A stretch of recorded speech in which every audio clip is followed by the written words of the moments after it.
Visible na po ang presentation? Yes po, sir. Ayan, okay. Thank you po guys. Before I start my presentation, so I'll just tell us bakit ko chinustong topic na to. So sabi kasi ni Alea, IoT and AI daw ang i-present ko, no? So ah sinamahan ko na din ng related po sa inyo which is mechatronics, 'di ba? Mechatronics engineering and instrumentation and control engineering students. Usually kapag po sila ay napupunta na sa kanilang mga work, ang napupunta nila usually ay mga manufacturing industry, di ba? So sa mga manufacturing industry, diyan maraming machines and usually nagiging job descriptions ng mga mechatronics and ICE are usually maintenance engineer, no, production engineer, ano pa ba? Uh, preventive maintenance engineer, ano. So yun po yung mga iba't ibang klase ng job description na na napupuntahan ng mga mechatronics and ICE.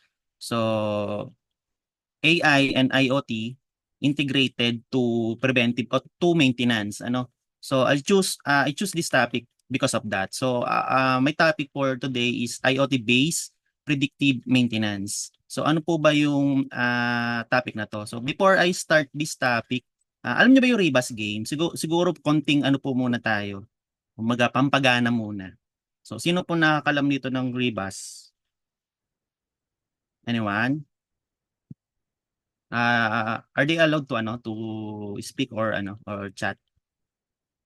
Yes po, sir. They are allowed Ayan. to speak and chat Sige po, po. integrate tayo no. Ano tayo, interactive para po maganda po yung ating maging webinar ngayon.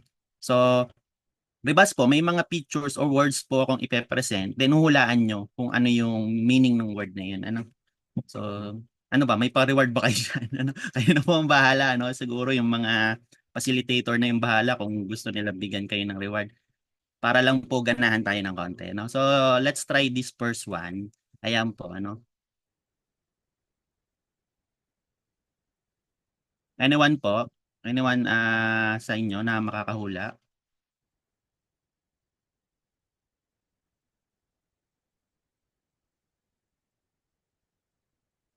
Meron ba nagchat-chat? Pwede po kayong, pwede po kayong mag-chat sa chat box po. If alam Ayan, po okay. yung ano.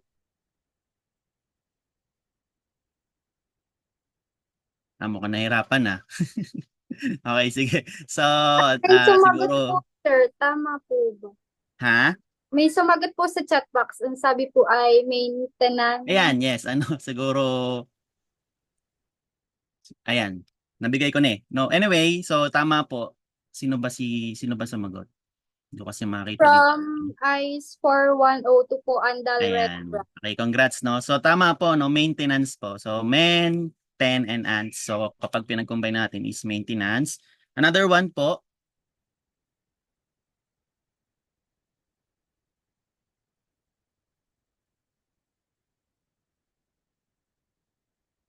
eto, related dun sa webinar mismo, no?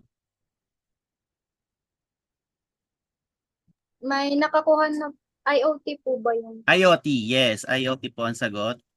Ang nanalo po ay si from ICE 4103 Ayan, Valencia. ano. Dela. Yes, congrats, no? So, I, O, tapos yung T-pipe. So, alam na alam siguro to ng mga, lalo na yung mga ICE, no? Yung mga instrumentation and control kasi, di ba, mayroon kayong process. Meron pa ba kayong process control na subject? I believe, dinidiscuss to doon yung mga symbols, no? So, IoT. And last po, ayan.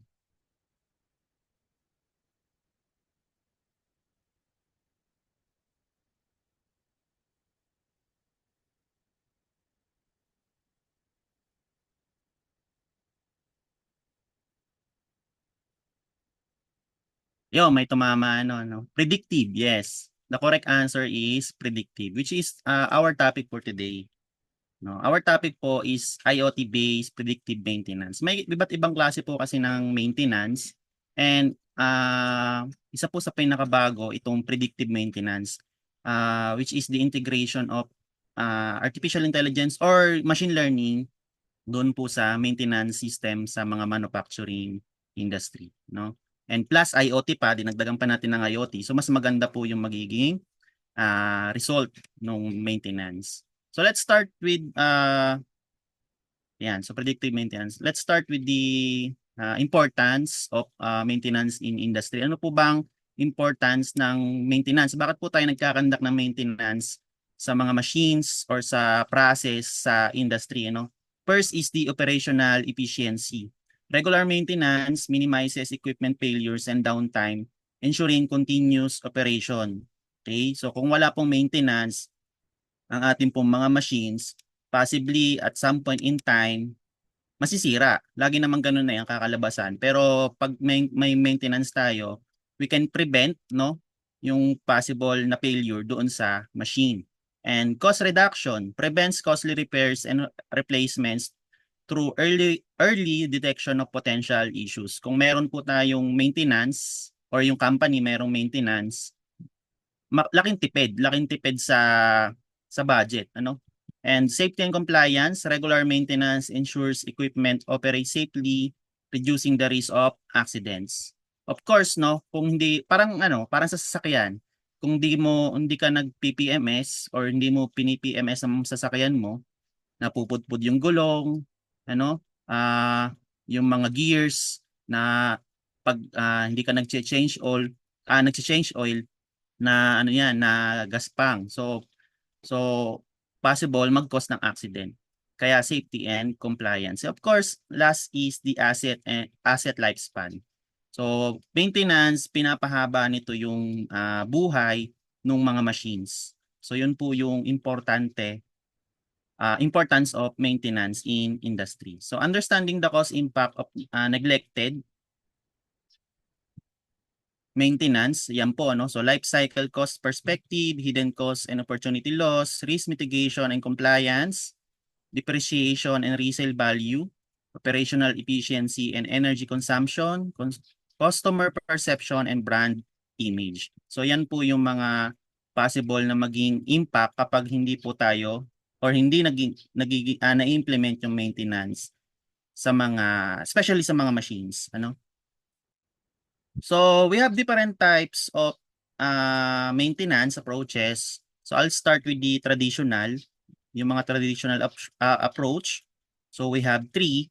First is the reactive maintenance. So itong reactive maintenance, actually hindi siya maintenance eh. Parang ano na to eh, parang repairs na mismo. So nangyayari dito is kapag nagkaroon ng failure dun sa machine, tsaka pala ang i-repair yung mga machine, ano?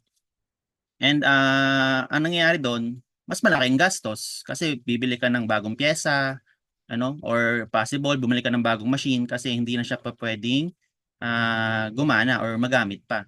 So that's reactive maintenance. And next is ito yung parang pinaka-common which is the preventive maintenance. No, preventive maintenance is regularly scheduled servicing is performed regardless of equipment condition to prevent breakdowns and extend equipment life. So, kahit hindi sira yung machine, basta naka-schedule yung i-maintenance, i-maintenance yan.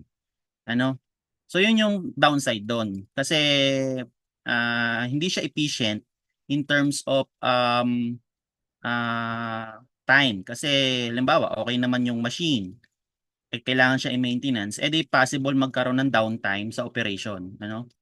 And then we have the condition-based maintenance. Maintenance tasks are performed based on real-time equipment conditions monitored by sensors, optimizing resources and minimizing unnecessary maintenance. So dito naman may mga sensors na nagde-detect ng mga parameters para ma-check kung pwede nang i-maintenance yung machine. Kaso ang problem naman dito is real time. No, real time halimbawa, para siyang reactive maintenance na madidetect ni sensor na pasira na. Ano?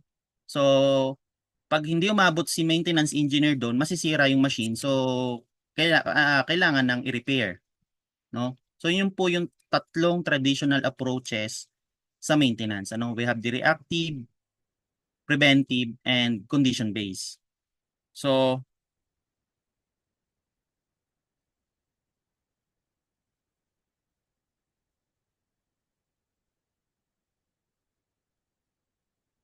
So after nun, meron naman pong bago. Actually, hindi na siya bago eh.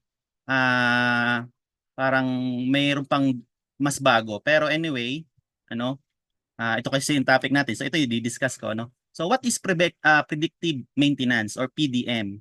It is a maintenance strategy that uses data, no, and AI to predict equipment failures before they occur, no? Para siyang condition-based na mayroong sensor, pero nag-apply ka ng AI para i-predict niya kung kailan magkakaroon ng failure, no? So parang ano siya, may future, no? Na detect niya in the future mayroong masisira. So pwede kang mag-implement ng repairs, no? So paano niya napipredict? It uses data to detect anomalies in system performance. So ang kailangan dito is meron kang historical data, no? So merong records na halimbawa ganto yung naging cause nung ah, possible na sira, no? So gagamitin mo 'yon para in the future ma-prevent mo. And ang goal natin is to minimize or ang goal ng predictive maintenance is to minimize downtime and maximize efficiency, prevents unplanned downtime and reduces maintenance costs. Okay?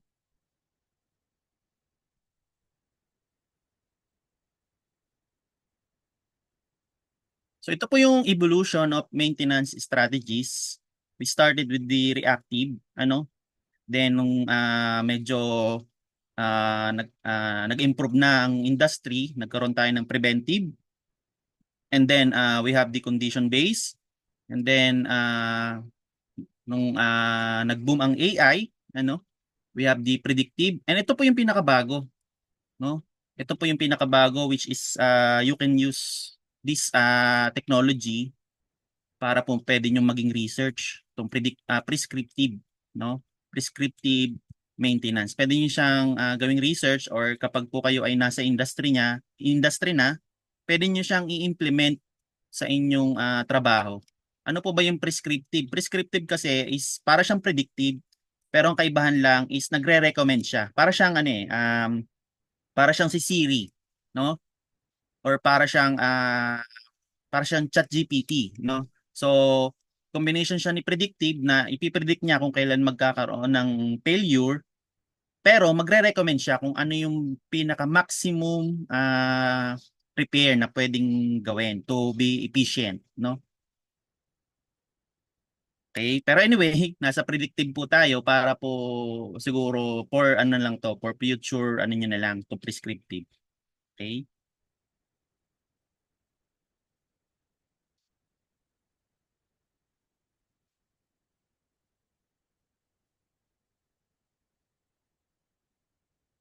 So why predictive maintenance? Ang problema kasi sa traditional maintenance types ay for example, for reactive maintenance, fixes equipment only after a failure has occurred. So malaking gastos 'yon and downtime sa trabaho, ano. And sa preventive maintenance naman, scheduled based on time or usage to prevent breakdowns. Again, pag po naka-schedule siya, kahit walang sira, i-repair. So yun yung problema doon, ano? And for condition-based maintenance, performs maintenance based on the actual condition of the equipment monitored through sensors. So real-time to, no? Optimizing resources by addressing issues only when specific thresholds are met. So possible na hindi ready yung mga maintenance team, tapos biglang nasira si machine kasi nga real-time monitoring, no? Unlike si predictive, no? Real-time monitoring siya pero may future output. Pwede siyang mag-indicate na mayroong future failure kapag po ganito yung naging result ng ng data within the day, ano? Then limitations ng mga traditional maintenance. So for reactive maintenance, it can lead to unplanned downtime and higher repair costs, no?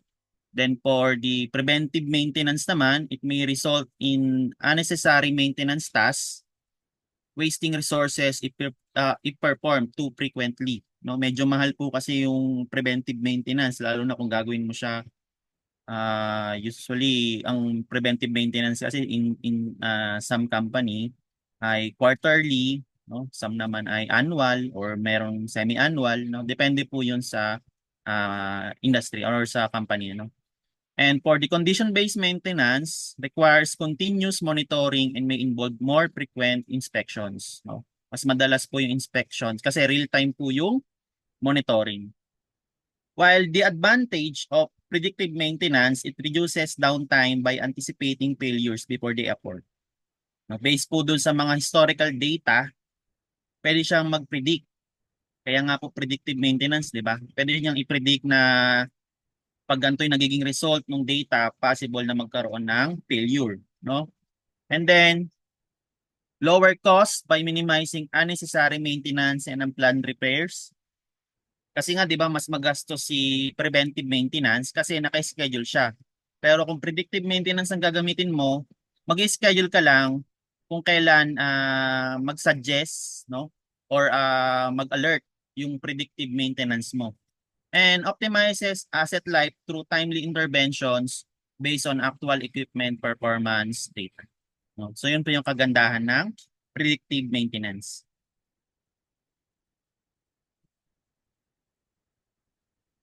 And then, so paano po natin i-integrate ang predictive maintenance sa IoT? No, ano po ba ang IoT? So IoT is a network of interconnected devices that collect and exchange data, no? From the word itself, 'di ba? Internet of Things. So lahat po ng devices, mapa sensors man 'yan, actuators, no? Indicators, pwede mo siyang interconnect and then i-connect sa internet. So examples of IoT devices, yan na, no? Sensors, actuators, smart meters.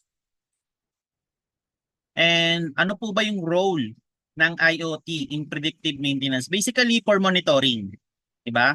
So real-time monitoring, continuous collection of data from equipment. Ang kagandahan ni IoT is that you can monitor the machine or the system remotely. No, pwedeng sa cellphone mo or sa dashboard ng computer mo, basta connected sa internet yung machine, pwede mo siyang i-monitor online. Ba? Then data-driven insights leverages data analytics for predicting failures. Isa pang kagandahan ng IoT is that it can store data. Di ba? Usually, traditional approaches is nire-record. Halimbawa sa Excel or kung sa mas luma, sa mga logbooks, no? Ang kagandahan ng mga IoT uh, platforms is that meron silang data collection na pwede mong gamitin for future use. So ano nga ba ano bang kailangan sa machine learning or sa AI? Iba data. So you can use those data to implement machine learning models para sa iyong para sa inyong predictive maintenance system. So yun yung kagandahan ni IoT. Siya na mismo yung nangongolekta ng data. Tapos, kung iraran mo siya doon sa iyong machine learning model or artificial intelligence model, para kang nagtuhog ng ano, no? Parang ang tawag dito, parang one stone, two birds ba 'yon? Basta yung yung one stone, two birds ba 'yon? Parang dalawa, dalawa agad na natuhog mo, no? So yun yung kagandahan ng IoT. Siya na yung nag-provide ng data. Then,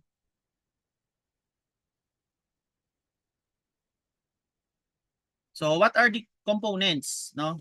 Or the key components of IoT? And kung i-relate natin siya sa predictive maintenance, so of course, sensors. Sensors kasi, those are input devices that measures parameters, no? Such as temperature, vibration, pressure, etc. Ito po yung mga usual parameters na mini-measure sa industry, no? Especially the temperature, no? Then edge devices perform local data processing, yung mga internet, no? So internet 'yan. Then cloud computing, centralized storage and advanced analytics. So dito na po nag-i-store yung mga data. So ito po yung pinaka key components ng IoT. Meron tayong mga sensors na nagre-receive ng signal, and then meron tayong devices that throws those signal or binabato yung signal na yon papunta sa cloud. Yung cloud naman, ang trabaho niya is to store data. No? Then, yung data na yon, again, kukunin natin, ilalagay natin sa machine learning model to implement predictive maintenance system. So, yun po yung kagandahan niya. So, IoT sensors for predictive maintenance, ano? Kasi nga predictive maintenance ang pinag-uusapan natin dito ay mga machines. And para ma-monitor natin na machines, ano bang mga sensors ang pwede natin gamitin? So, we have the pressure, gas, temperature, humidity, vibration, proximity, etc. Ano?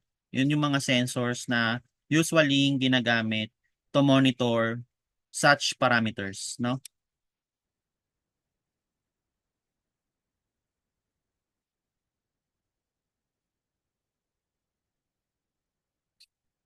Then, konting pahapyaw lang po siguro sa AI.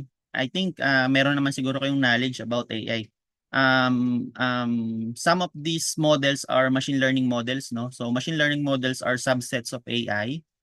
So, mga common algorithms na pwede nyong gamitin na hindi masyadong komplikado or madaling i-run are decision trees, no? Random forest, support vector machine. So, ito po yung mga machine learning models. Then, if we're talking about AI na mismo, kung gusto niyo talaga mas advanced, no? So, you will use neural networks or let's say mga LSTM, no, to implement to implement AI. Okay? So, ano po ba ang basic algorithm ng isang AI or ng isang machine learning model? First is kailangan talaga ng data, no? Kung wala kayong data, you can implement machine learning kasi ano ba or AI, no? Kasi ano bang ba't ba may AI? Kasi galing siya sa ano tawag dito. So artificial intelligence, 'di ba? So ang ginagawa niya, ba't siya naging artificial? Kasi ang mga scientists no, nagfeed ng information sa isang machine para i-train, no? I-train mo tong machine na to para pag na-encounter niya uli yun, pwede siya magbigay ng feedback. So that's basically the artificial intelligence. Ano? Nag-feed ng data para halimbawa, color or face recognition. Ano? So sa mga cellphone, di ba, may mga face recognition na yung sa unlock or lock para malaki yung cellphone mo. So, di ba, bago mo siya magamit, kailangan mo munang i-scan yung mukha mo doon sa cellphone. So, yun yung data collection. So, i-collect niya yung face, mga angles mo, no, yung mga contours ng mukha mo. Then, para pag nag-unlock ka ng cellphone or nag-lock ka ng cellphone, is gagana. So, that's data collection. And then, pre-processing, kasi yung ibang data kasi ay, ano man tawag namin dito, parang kailangan pa siyang i-pre-process, no, para maging balance. Ano? Some data kasi ay hindi pa siya fit doon sa model, so kailangan siyang i-convert, no? Or for example sa sound, for example sa sound, no? Kung iba-iba yung duration ng sound mo, sound data mo, let's say meron kang sound na 30 seconds, meron kang 5 seconds, meron kang 10 seconds. So hindi siya applicable i-feed mo agad doon sa iyong machine model or machine learning model. Kailangan mong pagpare-parehasin. Halimbawa, kailangan sila ay 5 seconds lang. So, kailangan lahat ng data mo 5 seconds. No, yun po yung tinatawag na data pre-processing, no? And then kapag sila ay pre-process na, no, pwede mo na siyang i-feed sa iyong model training. So, iti-train mo siya, no? Iti-train mo siya and then pwede kang gumamit ng model optimization like for example mga hyperparameter tuning, no, ensemble methods. So para lang ano tawag dito, mas maging accurate yung kanyang training, no? And then next is content generation. So ito yung output na mismo, no? Tapos evaluation. So check natin yung accuracy ng inyong model kung mataas, ano? Then magpipid tayo ng bagong data. Itong bagong data ngayon, i-compare niya dun sa mga data na na-train sa kanya, and then maghahanap siya ng kamuka or kung di man maging kamuka is yung pinakamalapit. Tapos yun yung magiging result. Kung ano man yung nalagay mong result doon or output. So that's basically the AI algorithms for machine learning model. Ano po? So, ito, no, paano natin integrate ngayon si IoT and machine learning integration? So, sabi ko na nga kanina, no, si IoT ang bahala sa data, no? Kasi si IoT yung mag-i-store ng mga data sa cloud, and then yung datang yon ipipid natin ngayon sa machine learning model para mag-predict, no? Yun kasi yung basically basic function ni AI is to predict, 'di ba? So ipipredict niya kung ano man yung nilagay mong output or kung ano man yung gusto mong maging output. Okay? So yun po yung IoT and machine learning integration. So machine learning roles is learns from data patterns to improve predictive accuracy over time, and makakapag-adapt siya, no? Ang advantage kasi ni machine learning compare mo sa mga traditional programming, no? Yung, halimbawa yung mga if else, 'di ba? Yung nagpo-program ba kayo? Halimbawa yung mga Python, C++, 'di ba? Ang pag gumagawa tayo ng functions or mga loops, 'di ba? Usually yung ginagamit natin ay mga if else, while, no? For loops. So, ang advantage ni AI compare mo sa mga traditional functions na 'yon is that self-learning siya, no? Pwede siyang mag-suggest or pwedeng matuto siya ng kanya. Okay?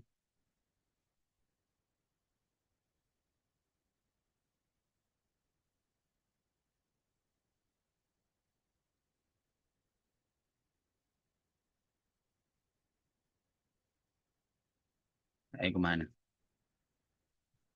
So, yun, no? Predictive analytics is a powerful tool used across various industries to predict future outcomes based on historical data. This is where we see how it's practically applied in real-world scenarios, no? For example, in manufacturing,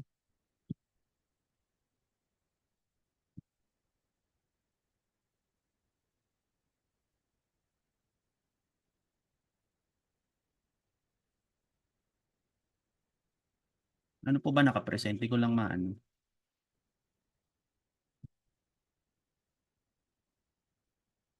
Yung predictive analytics in action po. Ayan.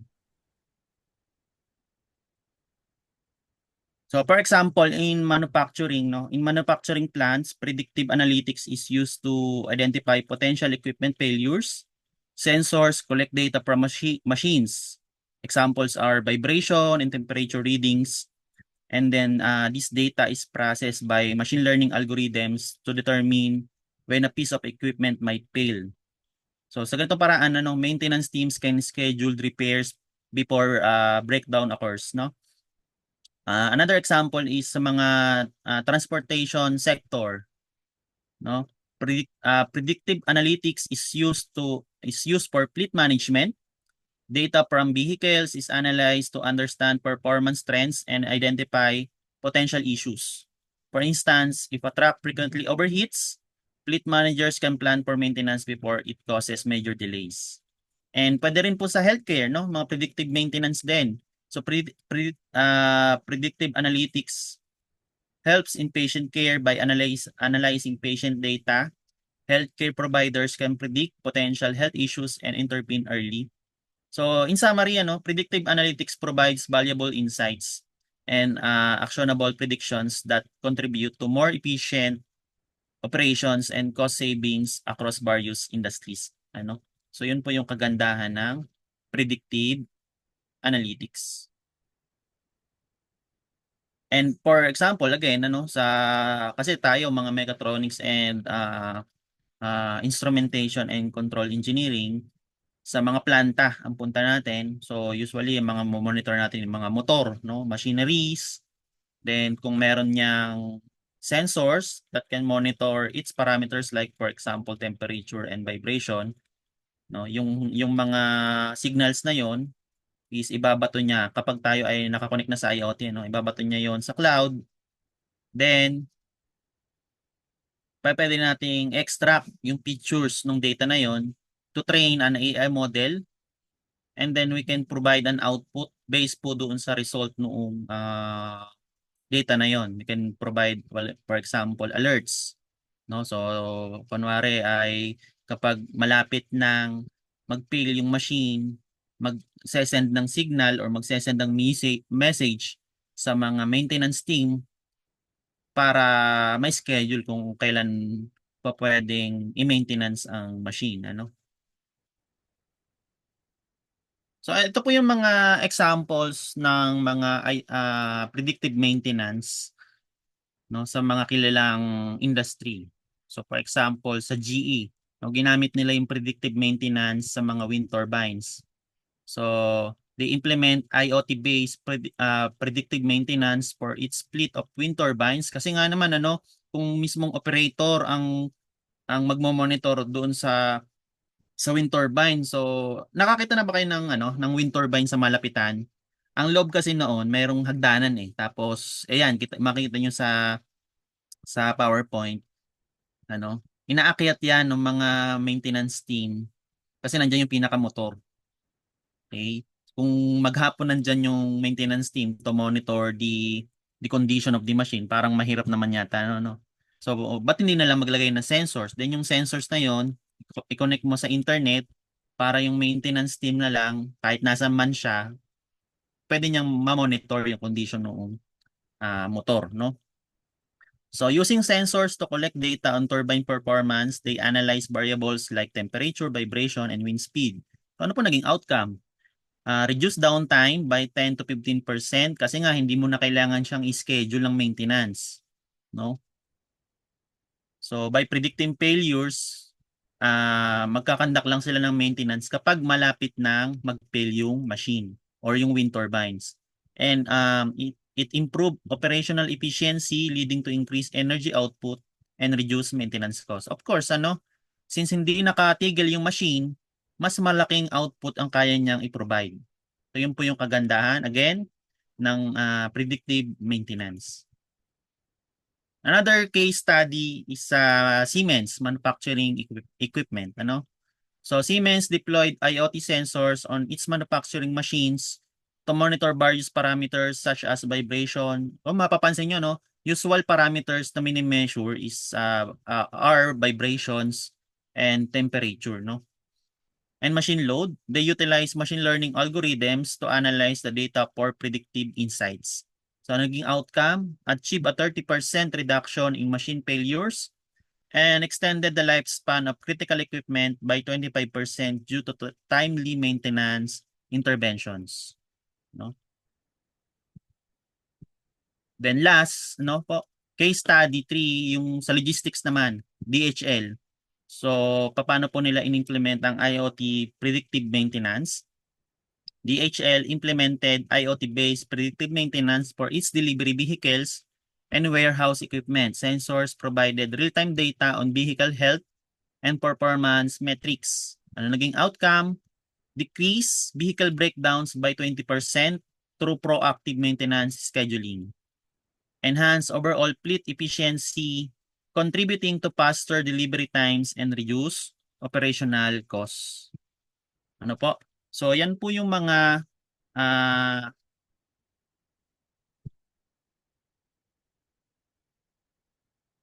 yan. So, yan po yung mga implementation ng mga IoT based predictive maintenance. Okay?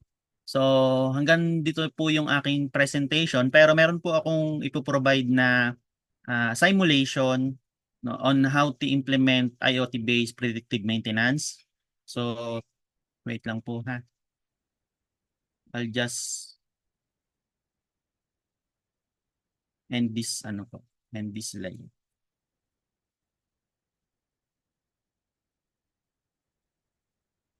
Paano nga po pala mag-ano dito? Wait lang ha.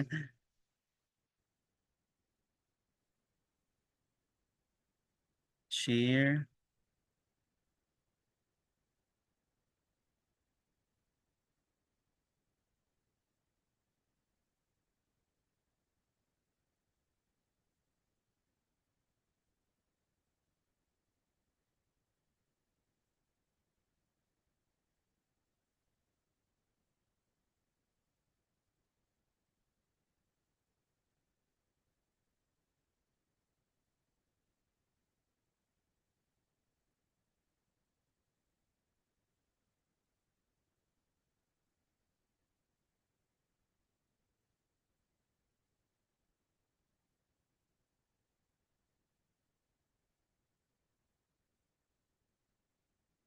Ano po yung naka-present sa screen?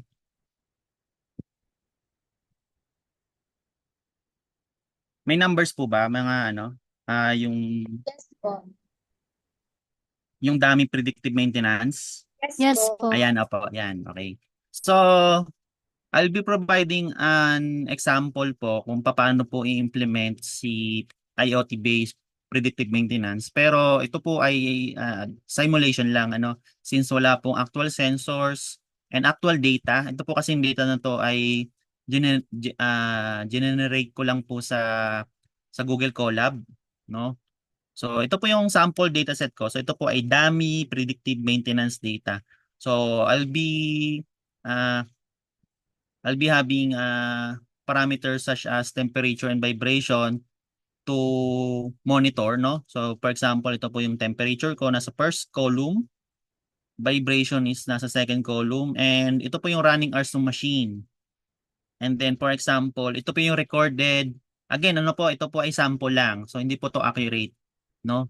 Yung failure indicator po kunwari ay nag-occur where the temperature is 74 degrees, vibration is 0.16, let's say hertz yan, no?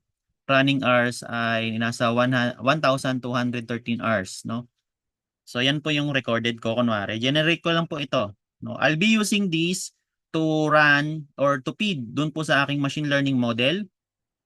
And then, gagawa po tayo ng dashboard sa IoT platform, no? So, ayan. Ito na po ba nakapresent yung Google Colab? Yes po, sir. Ayan, okay po. So, I'll be using Google Colab to train model, So, dito po, no, gumamit po ako ng libraries. So, siguro alam niyo na yan. And then, I'll be using random forest classifier, a simple machine learning algorithm or model para po doon ko ipipid yung aking data. And then, yung pong data ko na galing po sa Google Drive, ito. So, ika-capture ko po siya. And then, iraran ko po siya sa ThingSpeak dito po. Ito dito, no? So, ThingSpeak po yung gagamitin kong IoT platform. So, siguro gawa muna tayo, no? So, paano po ba gumawa ng dashboard sa ThingSpeak? So, ano lang po kayo, mag-login lang kayo. Libre naman po ito. Login lang kayo. And then, pag po meron na kayo, click nyo lang po yung new channel. Then mag-appear po ito. Let's say pangalanan natin IoT based predictive maintenance.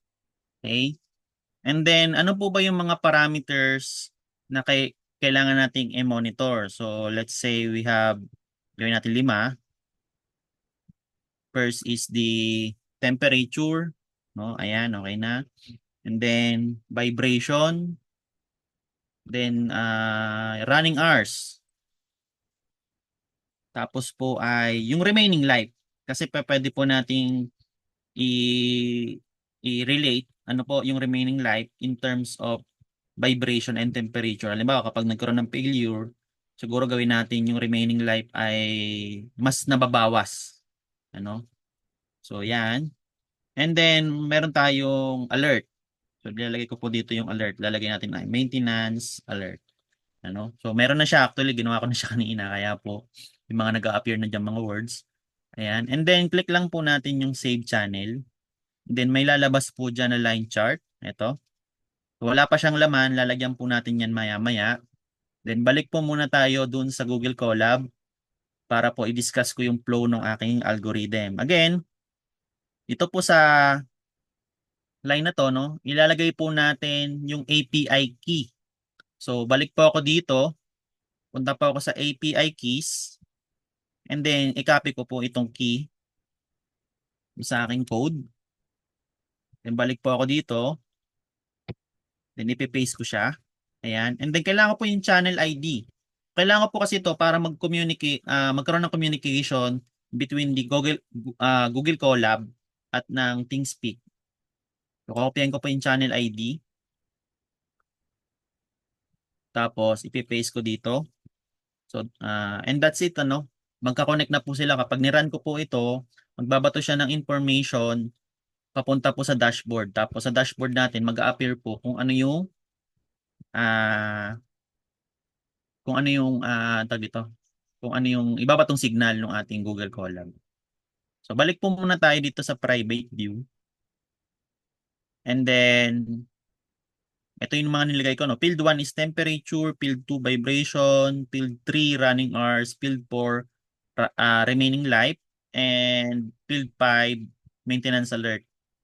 So gusto ko magdagdag dito, for example, sa temperature, gusto ko maglagay ng gauge. So kiklik ko po tong add widgets, then kiklik ko yung gauge, and then dapat po yung address ay field 1 which is connected po sa temperature. And then based po sa aking data, balik ako ng data, ang pinakamaliit ko pong temperature dito is siguro around 50, and ang highest ko po dito ay siguro gawin natin siguro 100, ano?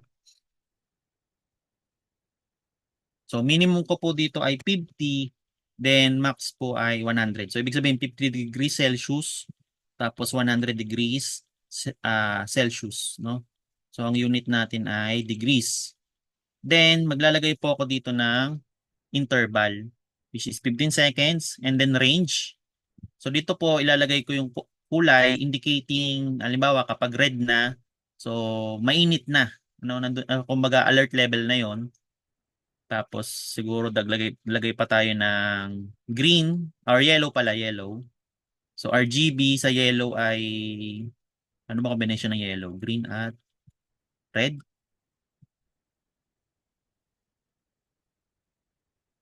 Ayan. No? Tapos set natin siya na 70 to 80. Then lagay tayo ng green. Ibig sabihin in good condition po yung machine, ano? So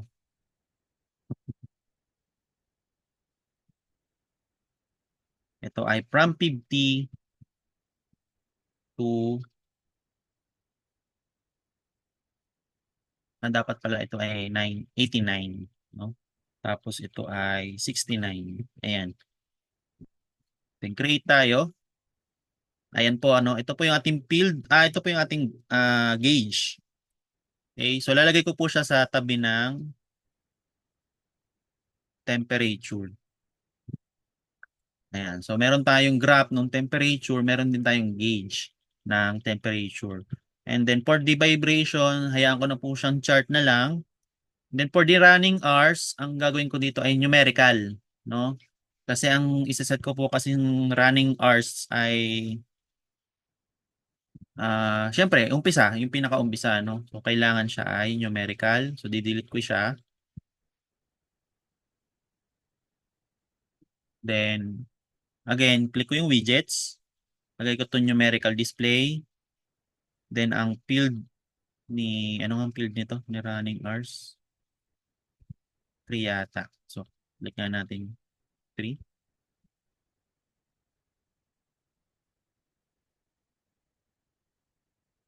Vibration. Ayan, tama, 3, no? So lalagay ko lang po sa taas to.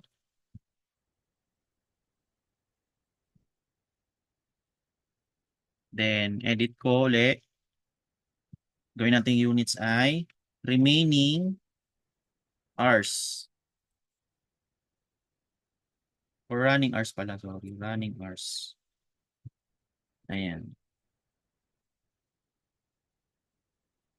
Then for the remaining life, hayaan ko na po siyang field chart.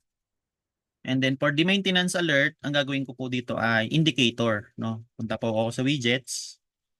I-click ko to, indicator. So let's say kapag po ang ating field is greater than 0, dapat red. Ibig sabihin may alert, no?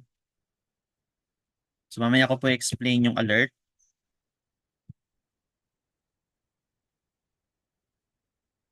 Ayan. So okay na po yung ating visuals, ano, or yung display natin or yung dashboard ng ating IoT. Teka, mali pong field. Dapat po ito ay field 5. Yan. Dapat po siya ay field 5 kasi siya po yung ating maintenance alert.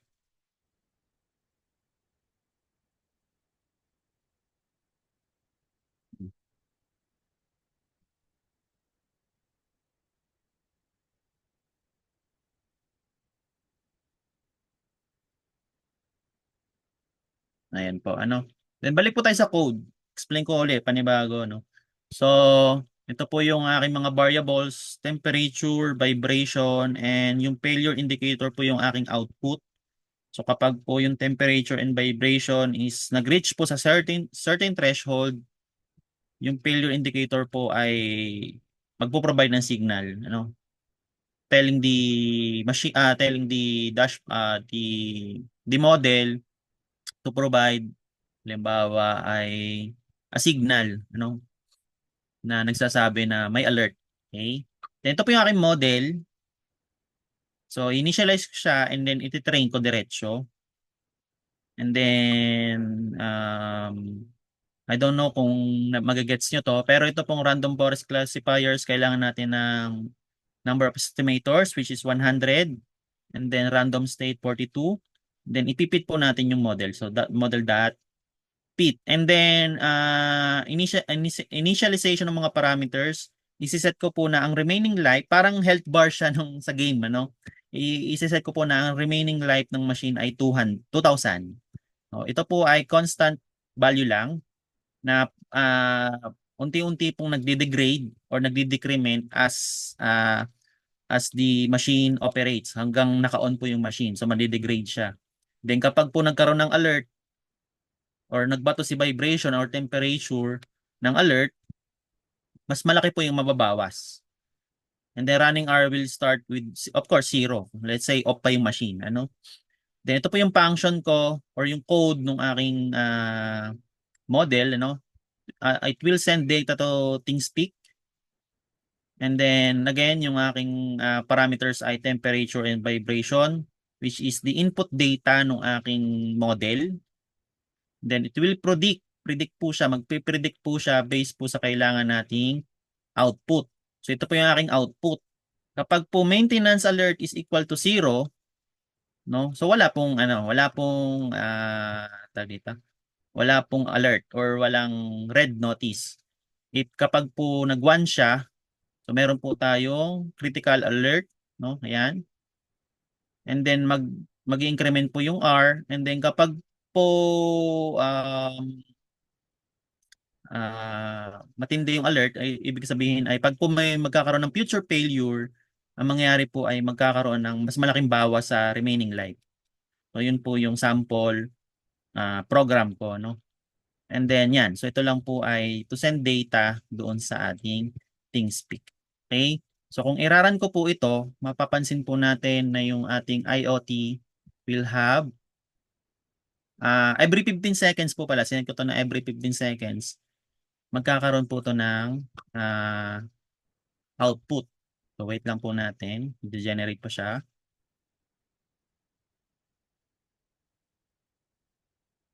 Ayan. I-permit ko lang po ito. Then after nito, diretso na.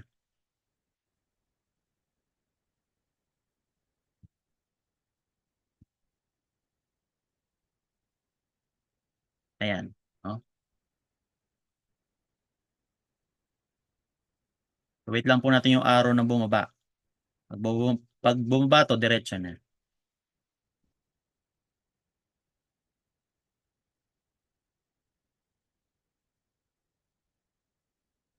Yan, okay na. Yan, ano? So after 15 seconds, meron po tayong temperature 75 degrees. No. Again, ito po ay simulation lang, no? Pero pwede nyo pong integrate dito yung date sensors nyo. Pwede po kayong gumamit ng Arduino, no? Or Raspberry Pi. Ayan. So after 15 seconds, so 30 seconds na nakaraan, naging 69 naman yung temperature. Then yung ating pong vibration is nagpa-fluctuate from 0.17 Hz. Ayan. Tapos running hours. Ano, kunwari nasa 3 hours na pong nag-ooperate yung machine. Ano? 3 hours nang nag-ooperate yung machine. And yung remaining life natin na ba sobrang, hindi naman. 2,000 pa rin. 2,000 pa rin po siya. And then nakikita natin na wala pa pong failure indicator or hindi pa na-activate yung ating failure indicator dito. So ibig sabihin okay pa po yung machine. So wait lang po natin kung magkakaroon ng failure, ano. So nasa 5 hours na siya.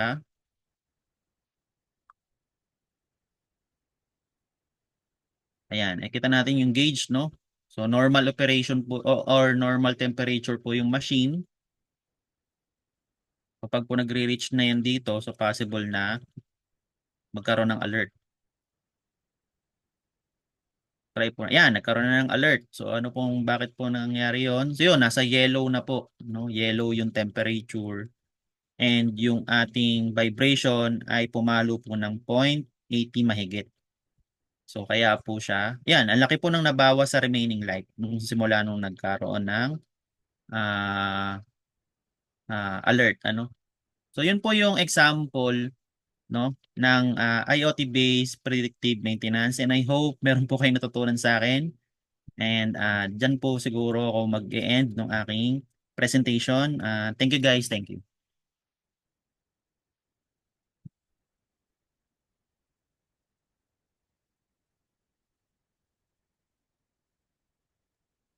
Okay, maraming salamat po, sir.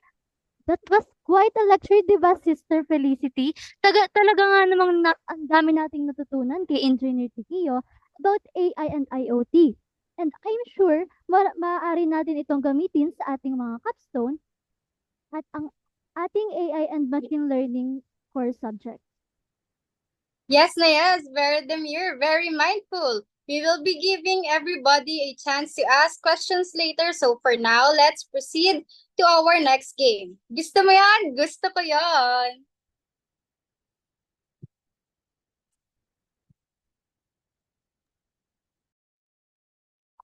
Hello guys, ready na ba kayong manalo ng tumataginting na 10, 20, 30, 40 at 50 pesos? O di kaya naman bokya.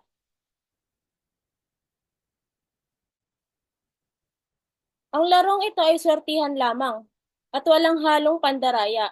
Nasa kamay nyo ang swerte at nasa amin ang premyo, kaya makinig sa aming instructions. Ang mga umabot sa registration form kanina ay ang may tsansan manalo. Paiikutin namin ang ruleta ng mga pangalan at ang mga mananalo ay kinakailangang magbukas ng mic sa loob ng 10 seconds. Paalala lang po, kailangan niyo pong mag-open mic at hindi po namin i-entertain ang nasa chat box. Bibilangan po namin kayo ng 10 segundo para makapag-respond. Then, magiging invalid po kapag hindi po kayo nag-open mic. Hahanap po kami ng panibagong mananalo. Ang nanalo naman po ay may tsansa na paikutin at patigilin ang ruleta ng mga premyo. Kailangan lamang niyang sabihin ng stop para patigilin namin ito, pero huwag niyo naman pong tagalan kasi meron po tayong oras. Yun lamang po at simulan na po natin ang ating laro.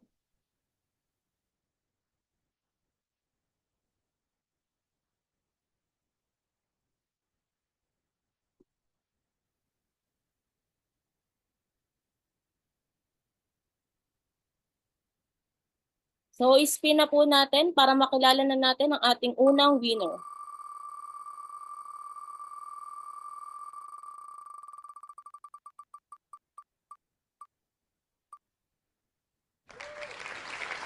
Congratulations po kay Mr. John Vincent Mangupat.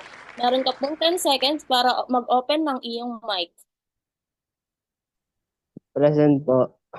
Ayun. Hello po. So, meron ka pong chance ngayon para mag-stop ng ruleta natin. Pwede ka pong, pwede na po kayong pa-spin na po ng ating ruleta. Then, mag-stop lang po kayo whenever po gusto niyo po.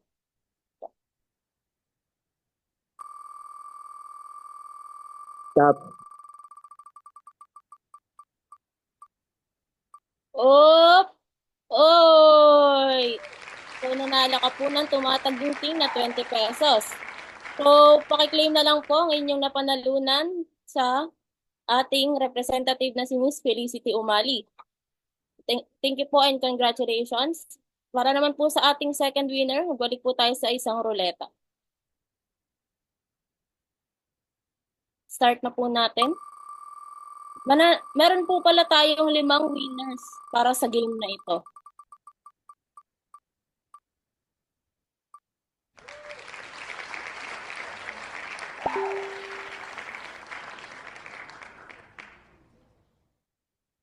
At ang atin pong next winner ay si Mr. Jerome A. Tolentino, nandito ka po ba sa ating meet?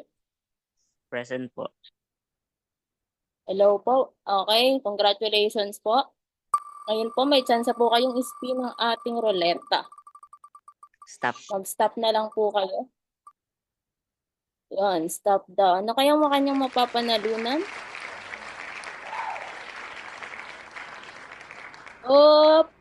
Yun, congratulations po. Nanalo ka po ng 40 pesos. Mag-PM na lamang po kay Miss Felicity Umali. Mag-proceed po tayo sa ating ikatlong winner. Mukhang malulugi po kami ngayong araw na ito.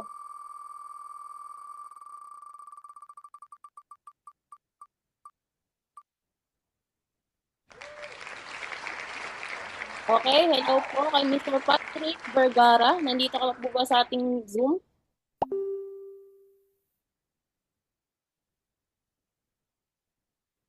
Hello po. Mag-open lang po kayo ng inyong mic. Opo. Hello po, nandito ka po. Opo. Okay po, sige po. Mag-stop lang po kayo.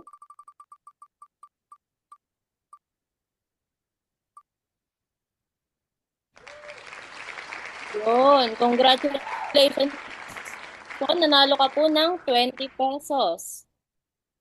PM na lang po si Miss Felicity Umali. Mukhang wala tayong mabobokya sa araw na ito. Let's proceed po for our fourth winner.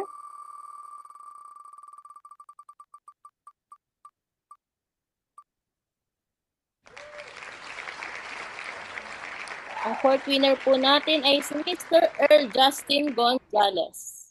Hello po, nandito ka po ba sa ating Zoom? Opo. Yan, nandito ka po. So, i-stop niyo lang pong ating ruleta.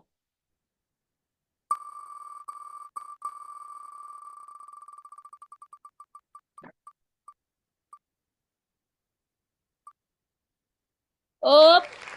Op! Oh! Mukhang ikaw po ang lucky winner ng ating bokya.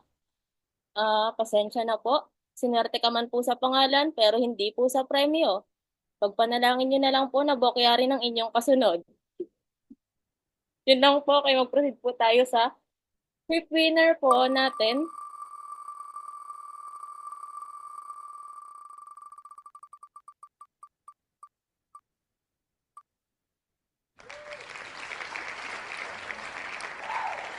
Congratulations po kay Miss Charmaine Gagit. Nandito ka pa po sa aming meet. Hello po. Meron ka pong 10 seconds para mag-respond. You can say present po. Present po. Ay, hindi Yun. naman nakarinig. Oh, okay po.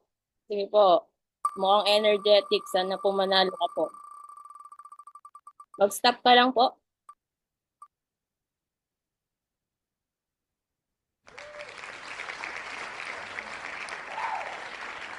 Yun. So, nanalo ka po ng tumataginting na 50 pesos. Paki-PM na lang po si Miss Felicity Umali. At yun lamang po para sa game natin. Marami pong salamat at congratulations po sa lahat ng nanalo.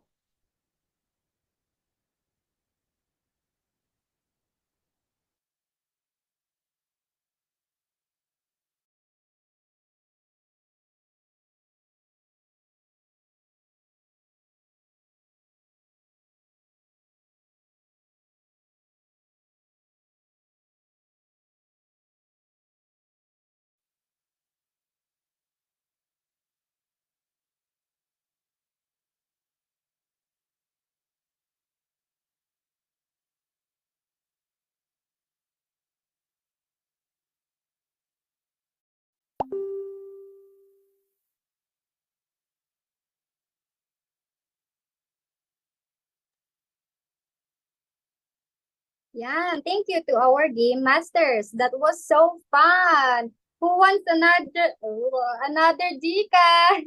Ako, sister. Gusto ko ng Gcash. Kidding aside, now we'll open the floor for questions. Lexter will be facilitating the Q&A.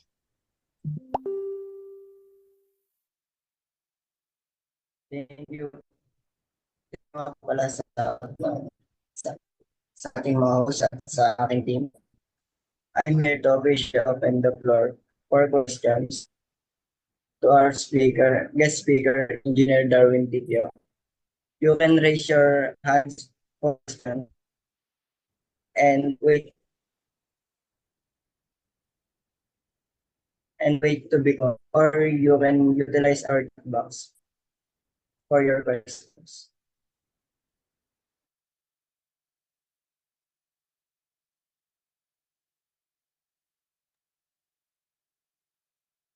Hello po, we are highly encouraging everybody to both ICE and MEX students to ask questions po to our speaker. You can utilize our chat box po, or you can open your mic or raise your hands po for questions po. Thank you po.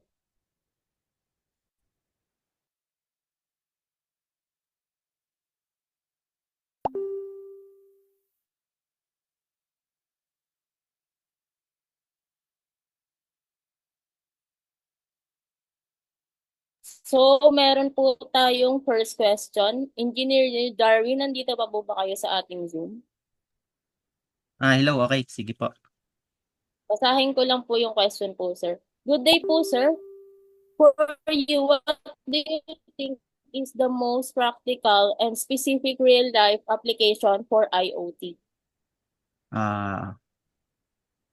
Practical and specific, the most practical application.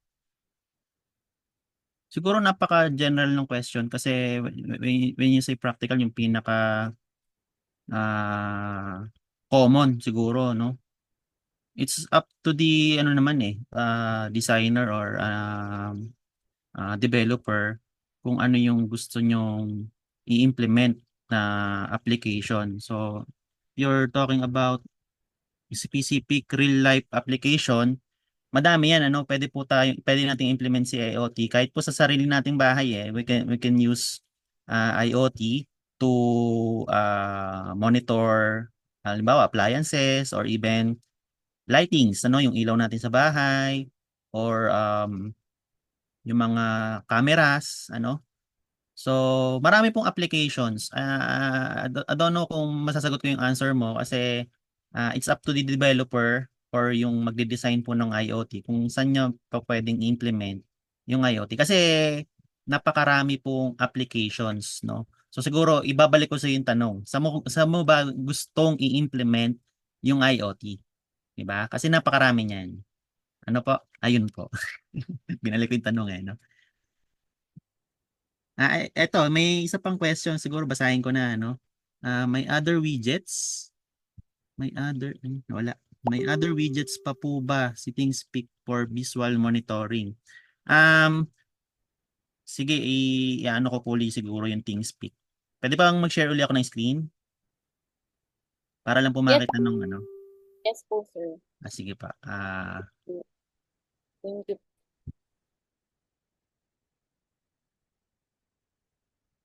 Ayan, ano.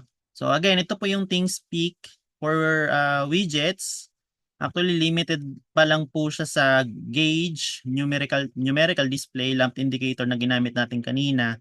And then you can upload images, pwede rin po, no, image display. And then additional po dito yung mga field charts.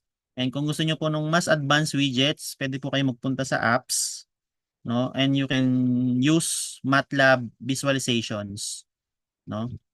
Ayan po, ano. So pero sa MATLAB visualizations, kailangan nyo po siyang i-program based po sa programming platform ni MATLAB, ano. And isa pa pala dito po sa ThingSpeak, pwede nyo po tong gamitin or pwede nyo po siyang i-integrate sa Arduino, ano. Nasaan ba 'yon?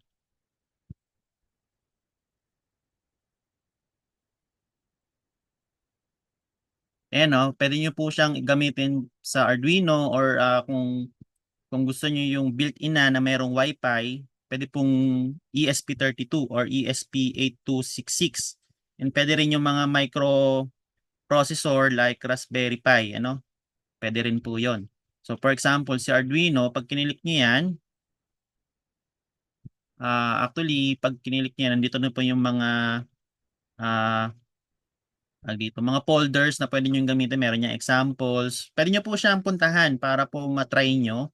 Then meron naman po tutorials yan.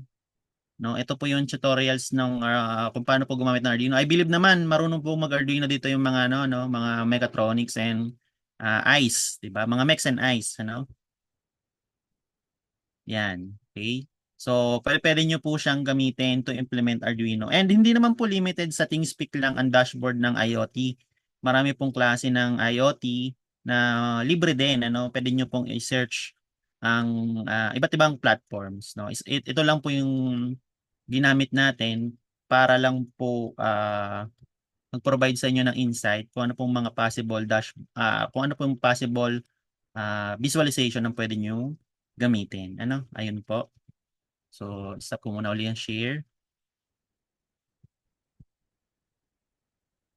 Then, meron naman po ulit tayong mga questions pa po, sir. Ayun, Good day sige po. po, sir.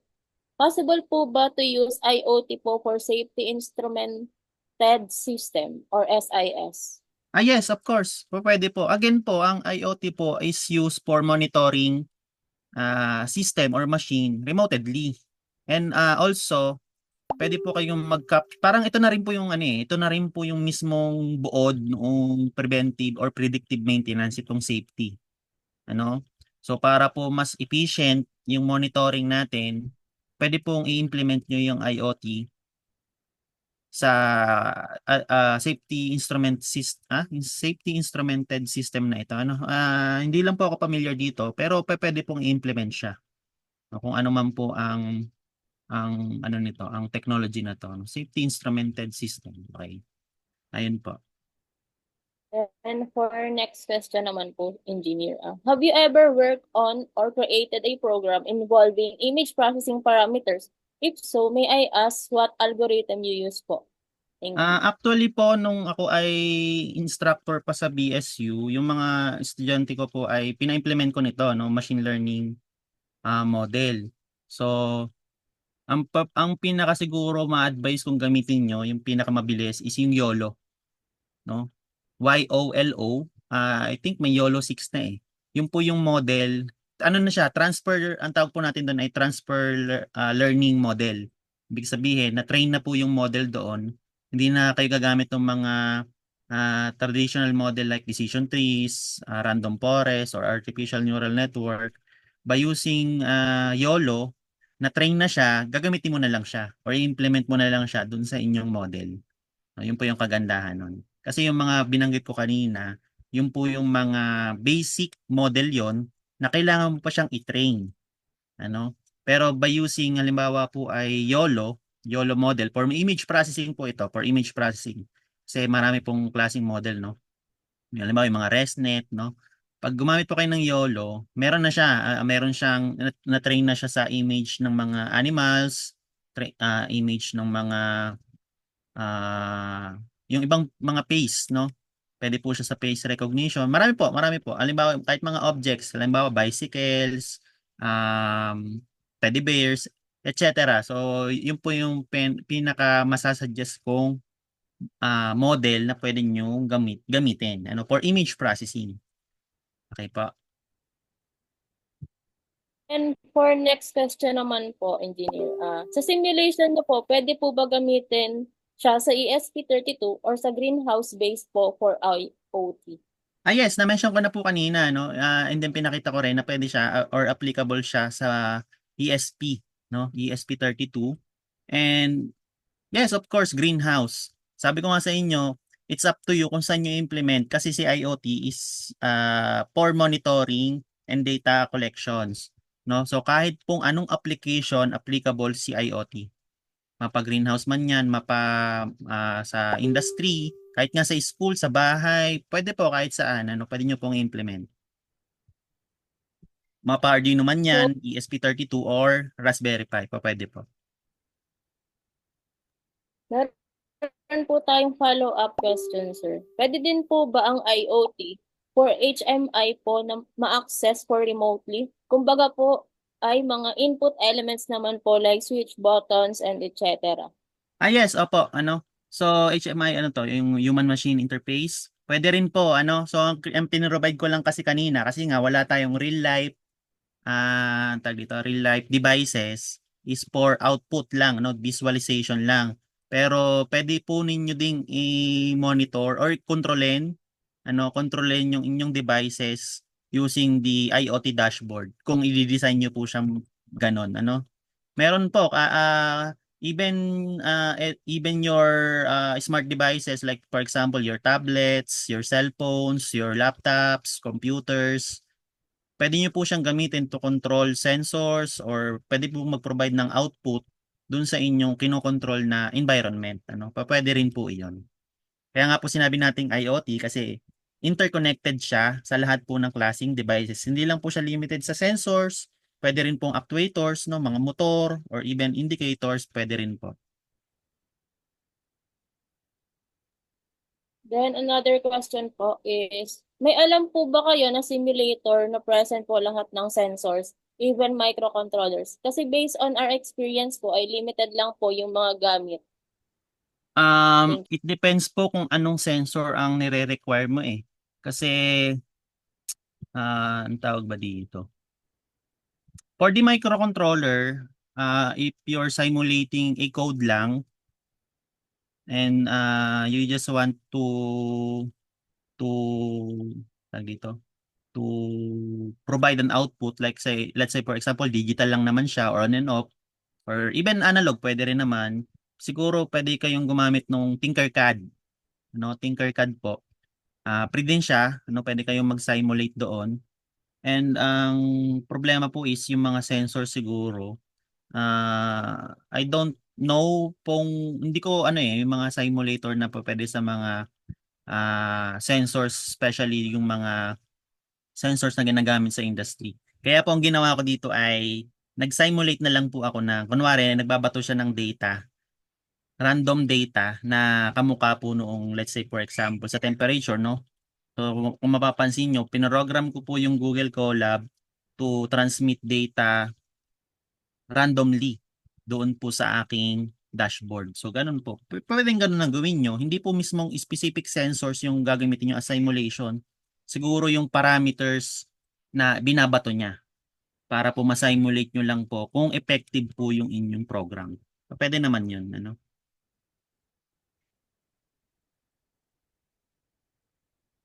May question pa po tayo, sir.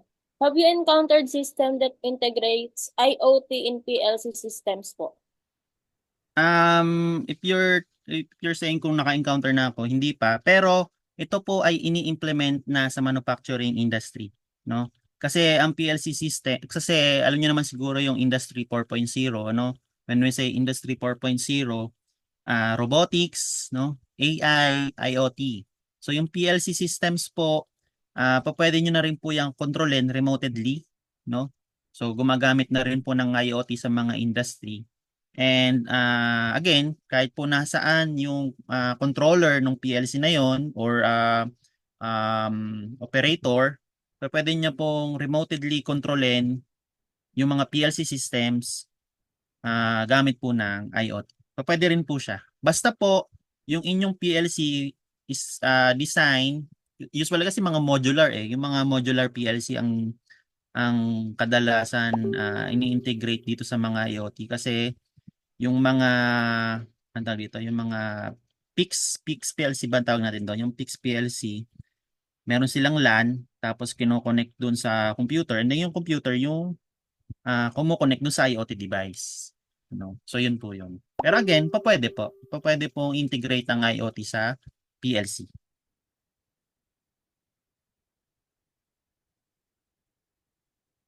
Ayan. So any questions pa po? Mukhang wala na, no?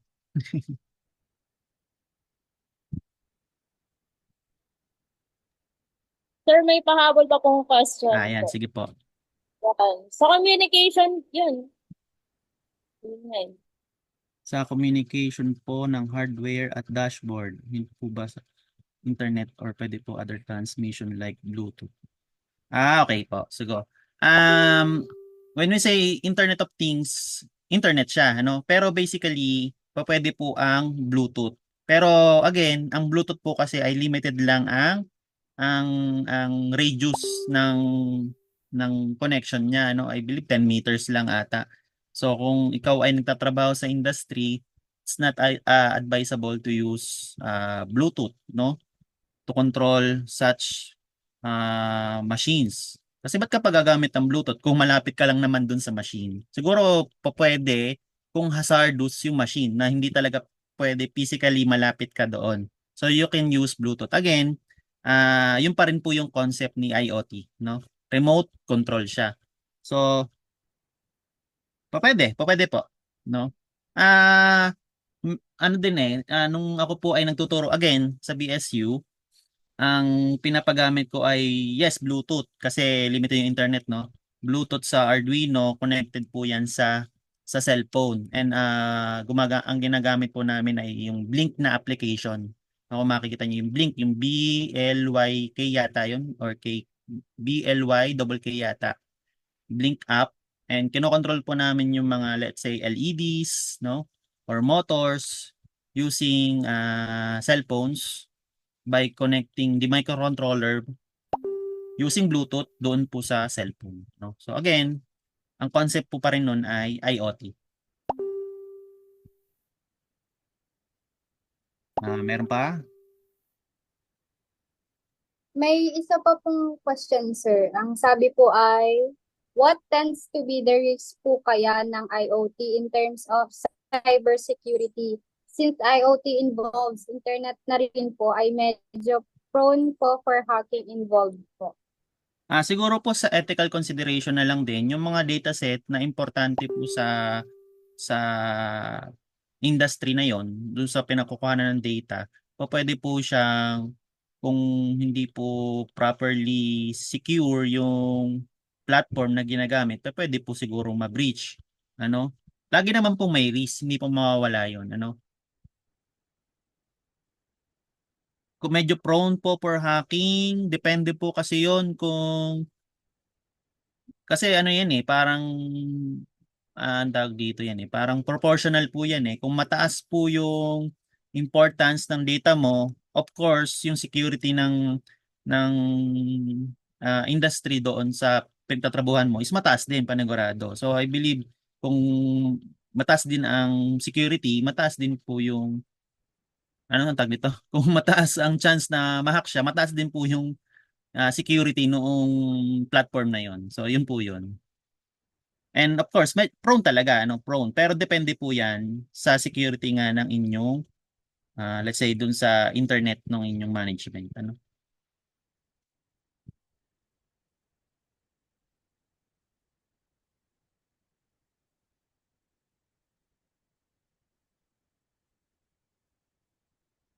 Ayun po, meron pa?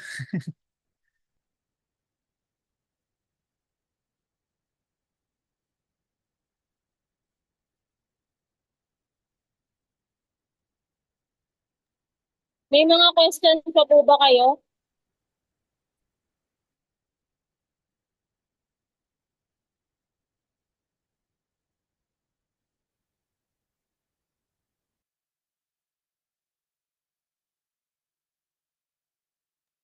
So, mukhang wala na po tayong mga question. Pasensya na po kung medyo maingay. Naulan lang po.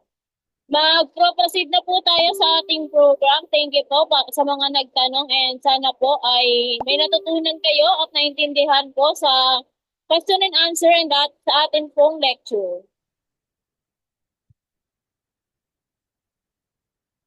Ayan. Thank you to everyone who joined us today. I'm confident that the insights gained from this webinar will be valuable in your future endeavors. Now let's invite Ms. Lairlyn Esguerra to present a certificate of appreciation to our eminent guest speaker, Engineer Darwin Tikyo. Good afternoon, everyone. This certificate of appreciation is given to Engineer Darwin Tikyo for sharing his in-depth knowledge regarding AI and IoT in the webinar Two Worlds Exploring the Wonders of Artificial Intelligence and Internet of Things at Batangas State University, the National Engineering University, given this October 5, 2024. His knowledge and expertise is truly remarkable. So, ayan po. We would like to ask Engineer Tiquillo po and our class facilitators, Engineer Villasol Dilay and Engineer Divina Gracia Ronquillo for a photo opportunity po.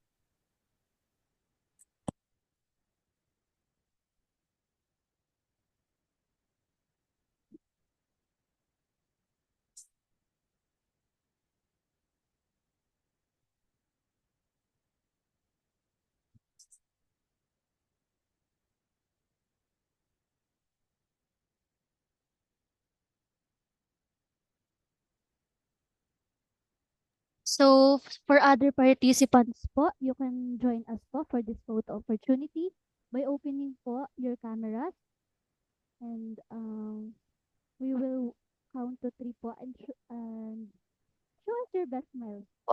Labas po ang mga pangmais. Okay. Bibilang po ako ng 1, 2, 3, and then 7 slides po itong mapipicturean. Sa first slide po muna tayo. Smile. 1, 2, 3. Wait po. Next po. Next slide po. Okay na po.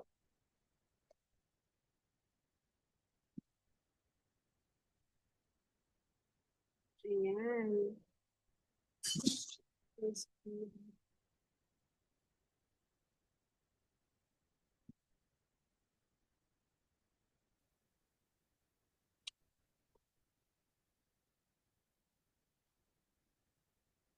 Ayan, may we call on Ms. Chardil Castillo and Ms. Dayan Ortega for our closing remarks.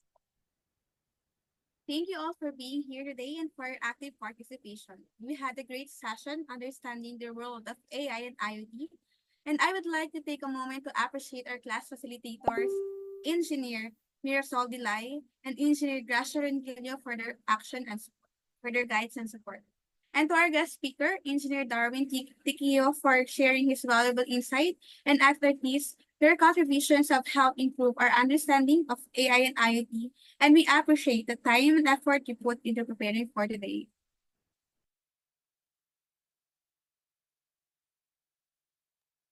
To our group mates, Aliyah Jean, April Ann, Lennox, Dayan, Leolyn, Lester Justin, our host Sydney Roach, and Felicity, and to our representative, Carding Grace, for their support and contribution to accomplish this seminar.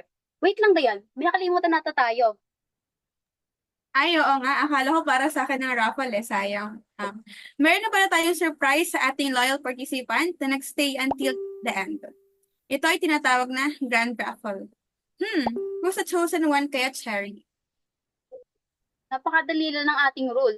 Dapat present pa rin kayo dito sa Zoom at umimik lang po kayo sa mic within 5 seconds to claim your prize na 100 pesos through GCash. Kung hindi po sumunod sa rules, ay invalid po. Isang winner lang po ang mananalo. Let's start.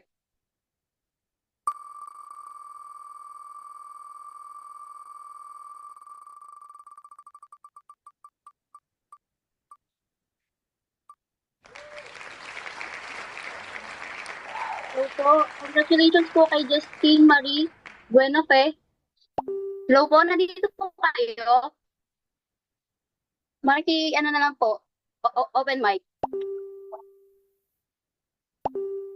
5, 4, 3, 2, 3, 1. 2, 1.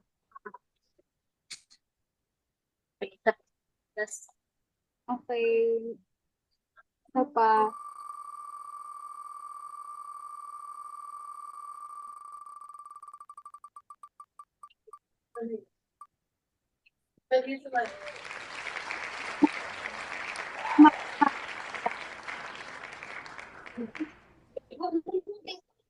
Hello po. Andito pa si Ken Jared Makuha.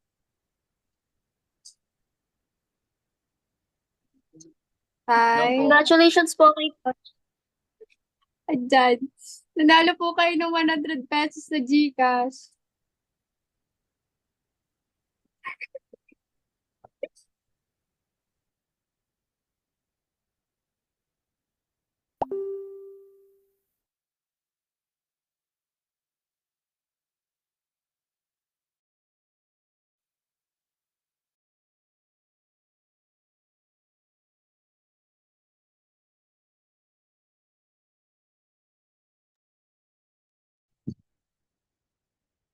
So thank you po to everyone who participated and enjoyed this webinar. Thank you po. Once again, Good afternoon po sa inyo lahat. Thank you po para po sa lahat ng umattend. Then, mag-send po kami ng aming evaluation form later. Then, para po sa lahat na magsasagot ng evaluation form, doon po kami kukuha ng basis para po sa inyong certificate. Then, pasensya na po sa audio quality namin since maulan po tayo ngayon dito sa Batangas. Then, para naman po sa prices, again po, ay pa-PM na lang po si Felicity Umali para maklaim ang inyong prices. Then, yun lamang po and thank you po sa inyong pag-attend. Maraming salamat po. Thank you po sa inyong lahat.